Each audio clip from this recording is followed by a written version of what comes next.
Nang hold up ang dalawang lalaki sa harap mismo ng Barangay Hall sa Santa Cruz, Maynila. Ang biniktima nila, mga barangay tanod pa. Nasa front line ng balitang yan si Gary De Leon. Nakatambay sa harap ng Barangay Hall ang dalawang tanod na ito sa Santa Cruz, Maynila nitong Sabado. Maya-maya, pumarada sa harap nila ang dalawang sakay ng motorsiklo. Bumaba ang naka-helmet na angkas sa katinutukan ng baril ang dalawang tanod.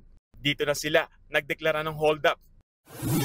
Kinuha ang mga cellphone ng mga biktima. Bago umalis, binalikan pa ng hold upper ang sombrero ng isa sa mga tanod. Agad naman nagsumbong sa mga pulis ang dalawa. Yun nga lang, hindi na naabutan pa ang mga sospek. Ayon sa mga pulis, katatapos lang magronda ng mga tanod nang mangyari ang krimen. Natutukan nga sila ng baril siyempre hindi na rin sila nalaban kasi para at least yung buhay nila ang pinangalagaan.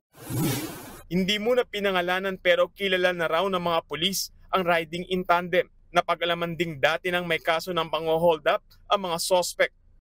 Nireview nga natin yung CCTV napan backtracking and further investigation na-identify natin yung suspect at na-file na natin kahapon ng Maharap sa reklamong robbery hold up ang mga tinutugis na suspect.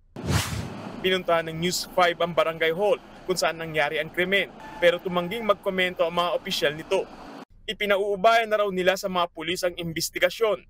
Nagbabalita mula sa frontline, Gary De Leon, News 5. Mga kapatid, Julius Babaw po. Iba na ang may alam at may pakialam sa panahon ngayon. Para sa frontline ng mga balita, mag-follow at mag-subscribe sa social media pages ng News 5.